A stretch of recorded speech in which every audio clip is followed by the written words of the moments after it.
तर अमित शहा आणि चंद्रशेखर बावनकुळे यांच्यात सध्या सुरू आहे आत्ताची महत्त्वाची बातमी समोर येते। बंद खोलीत दोन्ही नेत्यांमध्ये चर्चा सुरू आहे। आगामी विधानसभा निवडणुकीच्या अनुषंगाने अमित शहा हे आढावा घेतायत।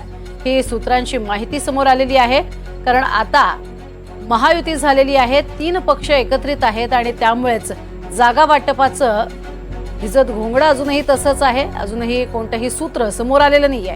अधिक माहिती घेऊयात। मोहसिन शेख आमचे प्रतिनिधी आपल्या सोबत आहेत। मोहसिन, काय अधिक माहिती? सध्या नक्कीच आपण बघितलं तर रात्री जे आहे तर महायुतीच्या तिन्ही पक्षांच्या महत्वाच्या नेत्यांची बैठक झाली, ज्यात स्वतः अमित शहा असतील, देवेंद्र फडणवीस असतील, अजित पवार होते, प्रफुल्ल पटेल होते आणि एकनाथ शिंदे यांच्यासह चंद्रशेखर बावनकुळे असे एकूण 6 लोकांची रात्री बैठक झाली। बऱ्याच चर्चा झाली, मात्र अंतिम निर्णय काय झाला याची बाबत अजून काही माहिती आलेली नाही। यावर सर्वच नेत्यांनी बोलायला टाळलेलं आहे। आता अमित शहा हे छत्रपती संभाजीनगरच्या एका हॉटेलमध्ये थांबलेले आहे आणि या ठिकाणी देखील रात्रीच्या बैठकीनंतर एका बंद खोलीमध्ये चंद्रशेखर बावनकुळे आणि अमित शहा यांच्यात चर्चा सुरू असल्याचं आपल्याला पाहायला मिळत आहे।